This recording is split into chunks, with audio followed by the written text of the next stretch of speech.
to Bluegrass Brooklyn, our podcast all about the music we love, straight from the Bluegrass borough of Brooklyn, New York. Anything goes out on Gallatin Road. You can drive slow or put the pedal on the floor. There's a man playing guitar behind the wheel of his car.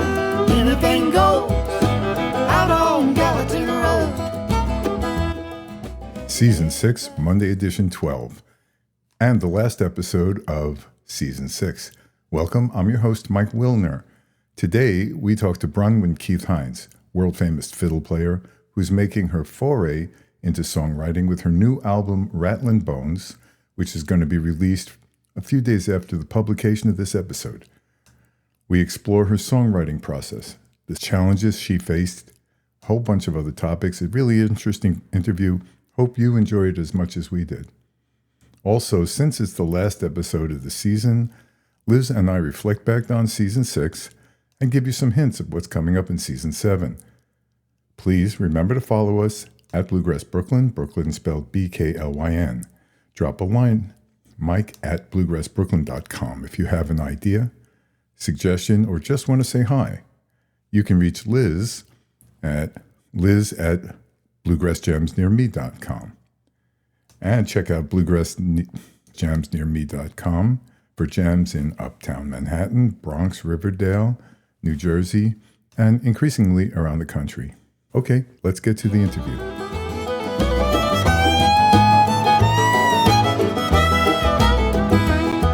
Some fool at a red light, he asked you if you want. Okay, so here we are with Bronwyn Keith Hines, award-winning fiddle player, songwriter, recording artist, performing artist. Bronwyn, thank you for joining.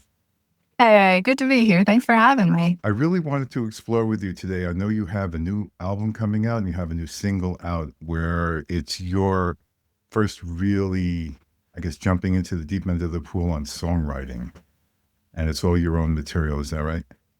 Yeah, that was my thing on this record was I wanted to write everything or co-write it all. And I think that kind of came from like the last record. It was a struggle to find material that I wanted to do that didn't feel like it had either been done to death or, that I felt like some emotional connection to. It's kind of hard to find music that feels like it's you, but you haven't written it. I'd never written songs before. So the last record, I was just kind of dipping my feet into singing, and that kind of felt like enough of a challenge. But for this record, I was like, okay, well, I did a record where I could sing. I kind of proved to myself that I could do that. So maybe the next step, if I'm wanting to really step out and be a solo artist and a touring artist under my own name, is like I do need my own material, You said you didn't write songs at all prior to this? No. Wow. I had some great co-writers as well. So I had some help from some heavy hitters in Nashville. So let's talk about that a little bit. The songwriting process. It seems to be this combination of stuff sort of pops into your head and it almost a completely formed song, and some of it seems to be more of manufacturing. Let's sit together and talk about things and write things down and cobble it together. What did you find your most comfortable songwriting process was? I feel like I've come at it a couple different ways, but the way it's come about the easiest. Well, I've been writing down little ideas for years. I've been keeping notes on my phone for longer than I've been songwriting, and being like, well, if I did write a song, it would have these lines in it, just kind of dabbling in it. And so for the last 4 years, I've been keeping tons of song ideas. And so when I finally decided to okay, I'm going to try to start writing an album, I had a lot to draw from. And so I feel like, some of my favorite songs that came about were either, I'd written a chorus or a verse or a chunk of material, and then I took it to one of my co-writers, and we sat down with that, and we had kind of a jumping off point. They might change it from there, and then we might both add stuff, but we had a place to start, and I feel like that's pretty much any co-write I've been to. We kind of had to have a jumping off point, somebody had to have an idea, and some of these songs, other people had the first idea, and then other songs, I'll be a couple of the ones I wrote on my own, I was I want to write a song like this other song, and I had songs that were kind of inspirations or a type of song. I was I want a song that is kind of like that. And then I still had a jumping off point, Right. Now, Songwriting can get very personal. And do you find that you have topics or there's some songs that you might want to write, but you really hesitate to put yourself out there? Or is that an encouragement to write that song? I've definitely, like, some of the songs are kind of personal on the album. Like, there's one song that I started writing after my husband and I we had like a big fight. It was just about something stupid, but we were both like pretty upset. And then of course, I think when you're in a more highly emotional state, sometimes that's when you really do just like feel like expressing yourself. And so I've got this whole song now, and he kind of teases me. He's like, we have one fight, and then and now I have to hear this song for the rest of it. But he's a good sport about it, and yeah. Well, that discourages fight number 2, I guess. Exactly.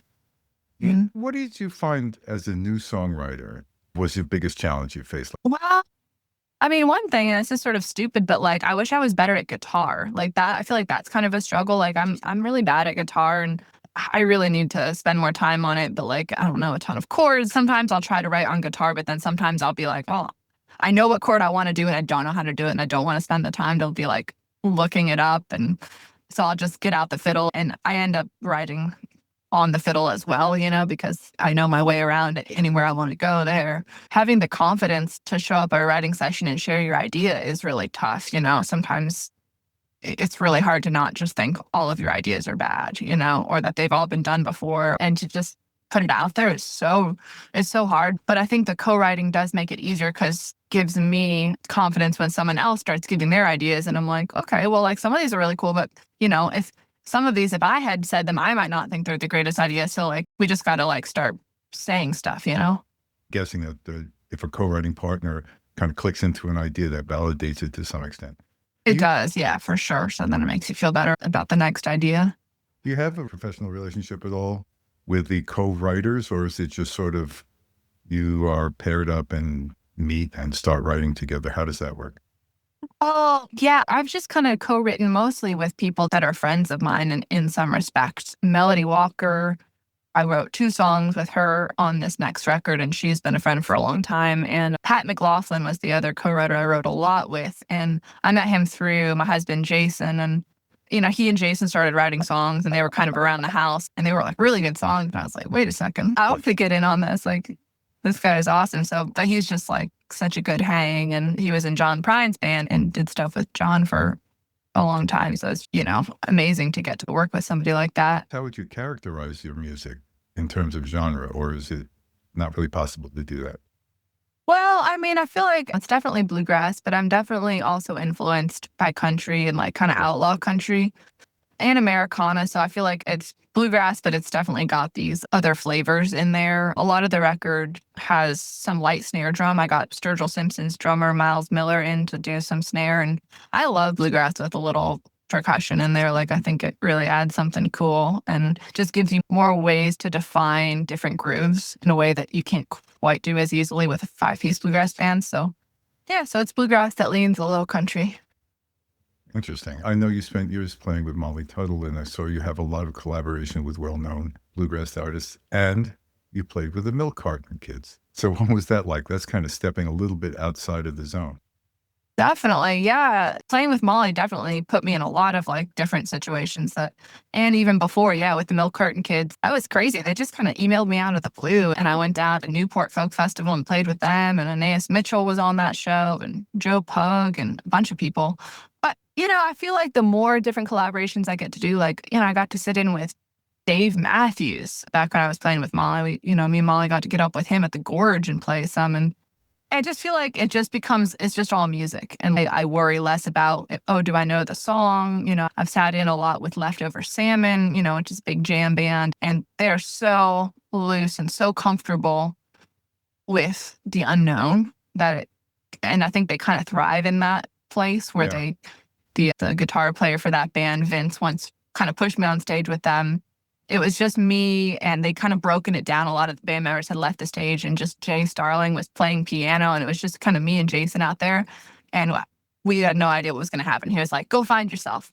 And it was hilarious. I mean, it was awesome. Jay was just playing these weird chords. We didn't know, and we just started kind of improvising. We didn't know what key we were in. We figured it out, but it was just kind of really cool to get put in that kind of zone and be like, that's okay. People are going to like it. It's whatever. Yeah. Wow. That sounds like quite a challenge.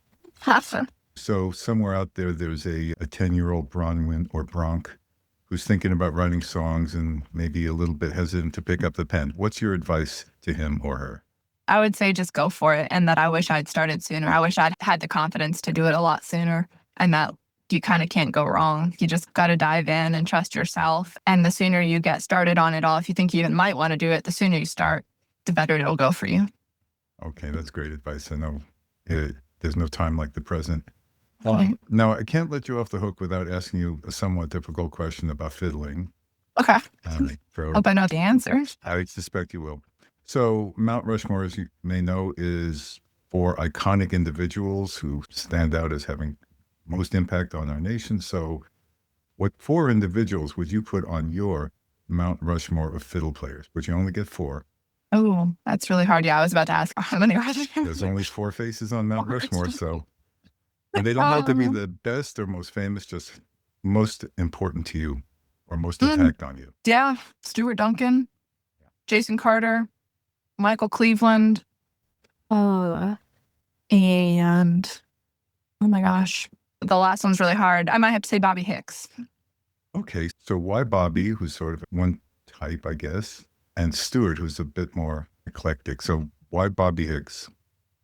Bobby Hicks, well, I mean, I feel like of that generation of fiddler, I feel like he's the one I've studied the most. You know, I got kind of really obsessed with the Bluegrass album band stuff and his fiddle playing, and I got to be around him at these fiddle camps and stuff and see him play up close, and it just felt like completely magical. And so when I was growing up, it was so different from what I could do. It would just seem like this magical thing with the moving double stop. So I've probably spent the most time like studying him. But then Stuart, I've also spent a lot of time studying him, you know, not that I can do what he can do, but he's, as we all know, kind of the GOAT in a lot of ways, and he's just infinitely inspiring, you know. He can do anything at any time, and it's always tasteful, and it always just feels like the perfect thing at the right time. So It's tough to be tasteful as a fiddler, isn't it? Because you can always got that temptation to really just step in and grab the spotlight. right, and he does the perfect amount of like tasteful but flashy. It's all just the right thing. That leads me to my next question. There are a lot of really good fiddlers out there. I mean, amazing fiddlers. But what do you say is the differentiation between like a really good fiddler and a truly great fiddler? Right. Oh man, it's a good question. I mean, I feel like being tasteful does have a lot to do with it for my preference, you know, and I feel like that's what might set somebody apart for me if they have similar technical abilities, but one person is taste and also like what they choose, like their repertoire, which I guess maybe still falls under taste. You know, if they're playing stuff that sounds idiomatic, that goes a long way for me rather than someone who might have a lot of technical facility, but is not playing what I think should be played there, or playing something that doesn't sound like bluegrass in a traditional bluegrass setting or what have you know. So maybe that for me. Interesting. Yeah, because there's so many people, especially nowadays, that we have a well-developed conservatory system with ETSU and Berkeley and such. We're getting great players out there. And Yeah. I guess what does one do to become top of that list? Do you have an opinion? Conservatory type education versus sort of self-taught jam circle band experience type education to produce the musicians of the next generation of bluegrass? Oh man, I think it just depends on the individual. I don't think I have like a strong opinion on it one way or another, because I've seen some of the best musicians come out of either of those ways, you know? So I think it just depends on what you need. Like, I think it was really beneficial for me to have the extra time. I think I needed the extra time to practice and to learn music theory and to be around kids my own age. But, you know, if you get that in other ways, I don't think like the higher education thing is necessary to produce a great musician at all. Before we move off to talking about your albums and stuff like that, I wanted to ask you, I took a look at your tour schedule. I see you're all over the place. Give us a sense of where you're looking forward to being mostly in, say, the next month or 3 and time. Playing the Grand Ole Opry That's in exciting. late August, which is going to be really exciting when, you know, the record will be out then. And yeah, so that's always really special. I see you're going to be at Stephen Talkhouse in Amagansett Yes. September. How on earth is that place going to hold your crowd? It's going to be an insane scene. Is that small? I don't think I've ever been there. It's a crazy scene. I think you'll enjoy it. The whole place gets mobbed over, and it's very famously overcrowded, but very enthusiastic crowd. We've got a bunch of Northeast stuff. We'll be in like Albany and Vermont and Massachusetts. Yeah. So my old stomping grounds. I used to live in Boston for a long time. How much time do you spend touring a year? That sounds like a lot of travel. I don't even know. We're going to have to tally it up at the end of the year because the gigs are still coming in. It's not even done. I mean, I'm guessing it'll be like 100 dates, maybe 100 shows this year or something close to that, which is a lot when you count the travel days and everything else. Well, I'm glad you're going to swing through the Northeast. I understand that when you were here in New York not that long ago, you found your way down to Mona's and did a little jamming there. Yes, and I was so excited because I've always heard about Mona's, but I've never gotten to go. I've just never been there on a Monday night. But it was crazy. It was packed. Yep. I was not expecting it to be so packed. Oh, yeah. They were so nice to us. They had us up and we played a little and jammed with them. But what a great scene. Gosh, just so many young people, so many people I hadn't even met yet. So it was really cool. Yeah, it's an incredible venue. Rick Snell, who runs it, you probably met Rick. Yeah. Does a great job of packing that tiny stage with as many fantastic musicians as possible. And Totally. very exciting to hear that you made it down there. Hopefully next time you'll manage to find your way to Brooklyn and we'll get you into some of the local jams here. Love it. So let's turn our attention back to your album and what's coming out. And one more question about songwriting. So you did the lyrics. Did you also write the melodies? Yeah, and I think it just depended song by song. Some of them I wrote everything, and some of them my co-writer wrote part of it, and I came up with part of it or whatever. It was all kind of collaborative. Is one easier than the other for you? Gosh, no, they're both hard. Okay, that's fair. All right. So as for the album, other than it being all material you've written, was there any sort of guiding principle, vision, or theme around the songs that got included on the album?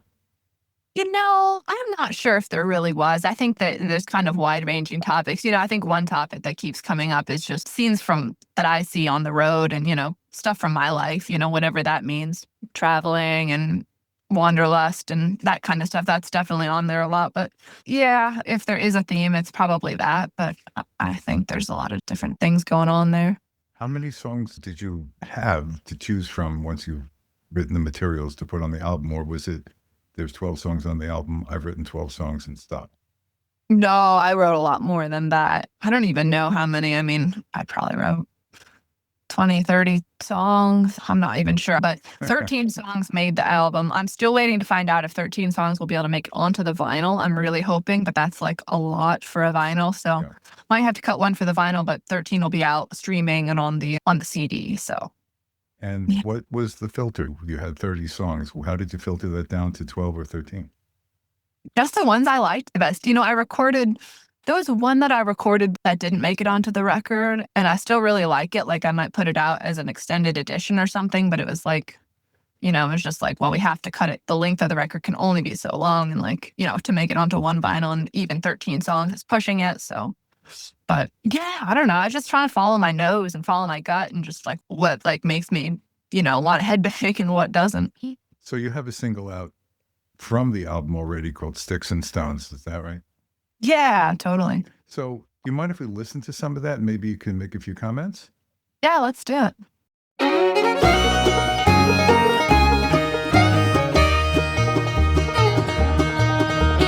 I can't seem to make more money staying around home. So don't give me a hard time, honey, I'm leaving you alone.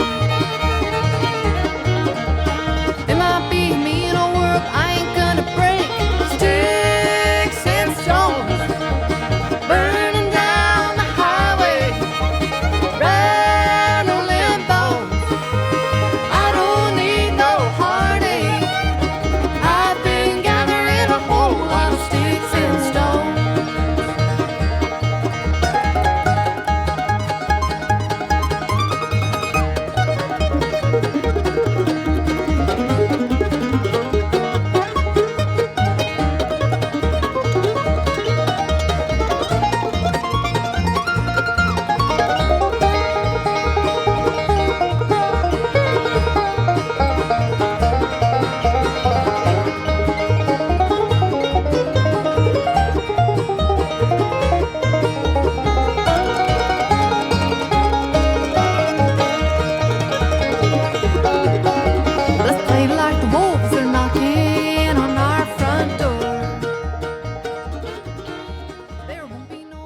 So, Bronwyn, what was on your mind, or what was kind of the inspirational push to write that song? So I started coming up with those lyrics several years ago. I was actually on tour with Molly and Golden Highway, and we were on the bus. It was like the middle of the night and I couldn't sleep. It was like a really kind of rough road. I think we were in Colorado. We were just winding around. It was like 4 a.m. or something. I'm just lying there in my bunk. And I'm just kind of like in this kind of dazed state and kind of start writing Sticks and Stones, Rattling Bones, and had a couple other lyrics like that I wrote on my phone. And I was like looking for song ideas last summer when I was co-writing, and I came across that. And so that was kind of where that started. The glamorous side of touring. Exactly. Oh my gosh. So when do we expect the album to come out? August 14th is when it's coming out. So I'll be putting out 2 more singles between now and then. Yeah, the whole thing comes out August 14th. Well, which recording studio did you work with on this one? I was actually bouncing around between 2 different ones. I did most of it at Brent Truitt's place, which is in East Nashville. He was the co-producer and kind of main engineer on it, but he was on the road full time with the Steel Drivers also, and he didn't have a ton of time. So just in the interest of getting the album out this summer, I also did some recording with Sean Sullivan at the Tractor Shed, which is up in Goodlettsville. Yeah. So it's kind of both of those places. So what's next? It's a great question. Well, this year I'm on the road full time with my band, and I'm really excited because this is the first year that I've had a steady lineup of my band. Like I started kind of touring last summer, but I didn't really quite have enough gigs to get like a steady band. And so it was like kind of there was like a different person in the band every weekend, it felt like. So it was a little bit chaotic. But this year the band is Tristan Scroggins on mandolin, Frank Evans on banjo, Larry Cook on bass, who lived in New York for a long time, and Grant Dresnick on guitar. And it's just been so much fun. Like the band is really gelling, and it feels like the music can start moving forward and advancing. And, we're changing things up and coming up with new arrangements and transitions and cover songs. And it's just been a ton of fun. So we're just kind of plowing ahead with that. Any thoughts of getting back into the studio? Well, I would love to do a band recording at some point, or a band EP or something to capture this. So that's I'm kind of percolating on that right now. So I hope you don't mind me asking, you played with Molly Tuttle and Golden Highway for a while. What was it like when the band decided, or Molly decided to dissolve the band? What was that experience like? Well, she gave us a lot of heads up. She was like, well, I'm wanting to do this new record and going in kind of a different, more poppy direction. And I'm like, I'm not going to need all the bluegrass instruments. She did offer me a job to stay on playing in the new project. But right around then was when my I Built a World record had just gotten nominated for a Grammy, and I'd been starting to do a few gigs on my own. And I was, I love playing with Molly. She's like such an amazing band leader and like a really good friend. But like if there was ever a time that I would have a chance to do my own solo career, like now would probably be the best time I would ever have in my life. So I should probably jump on it and try it out. And if it doesn't work out, I can always do something else, So that was kind of what was going through my head around that time. So I was so grateful for the Golden Highway years. Those were some of the best years of my life. And they're all such good friends of mine. And who knows what'll happen down the road, but it felt like kind of serendipitous to take a break from that.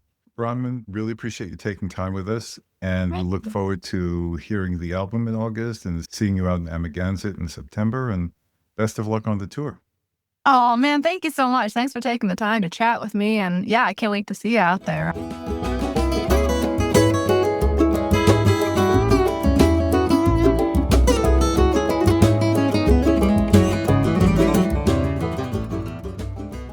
Wow, Mike, we just wrapped up season 6, a total of 118 episodes. Yep. We've come quite a distance from a little hobby and then, a quick, hey, Liz, how'd you like to co-host a podcast? Yeah, sure, Mike.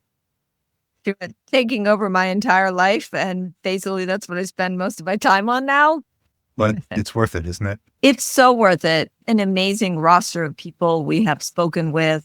If you look back over this past season, Jim Lauderdale, Brenna McMillan, Tim O'Brien, J.M. Clifford, Pine Leaf Boys. We had all those beautiful interviews with the Gray Fox folks, going out to Telluride. We just had so many amazing episodes. One of my favorites being when I interviewed Leopold Schwartz. Yeah, that's right. The next generation.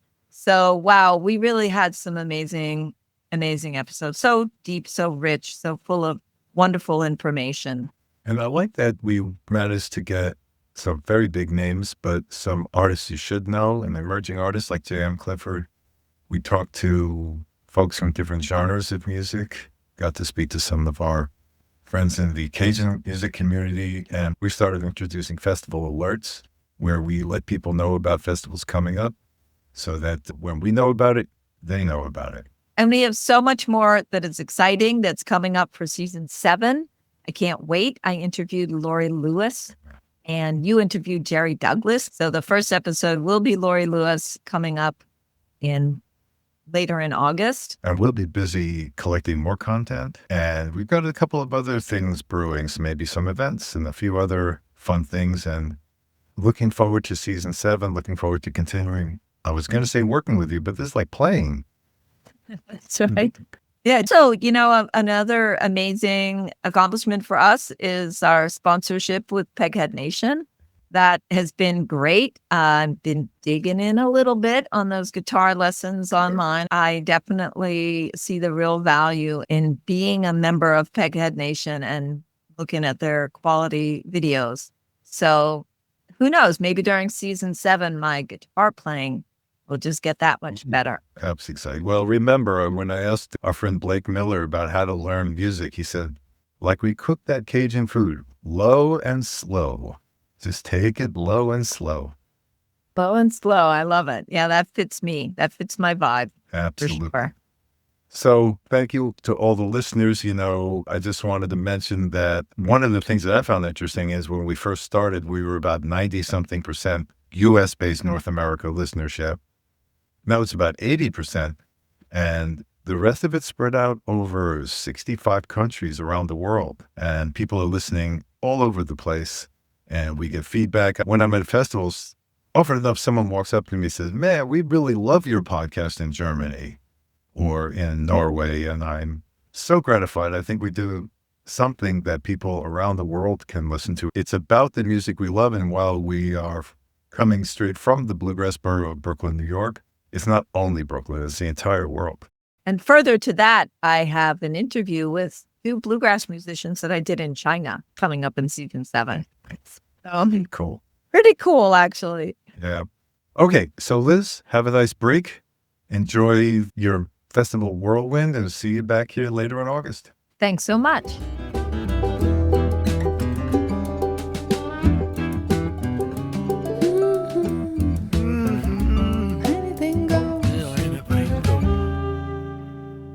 So much fun. Bronwyn articulated aspects of songwriting and performance and learning music. Really looking forward to the album coming out. And thanks again from Liz and I for listening. We really enjoy bringing you all this information on the themes we cover, the artists we get to talk to, and the fun we have. So we're looking forward to season 7, which is coming up later in August. Once more, thanks for listening, and we look forward to seeing you around the jam circle.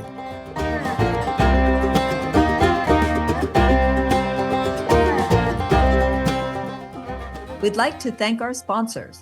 We learn and grow with Peghead Nation's online courses and world-class instructors.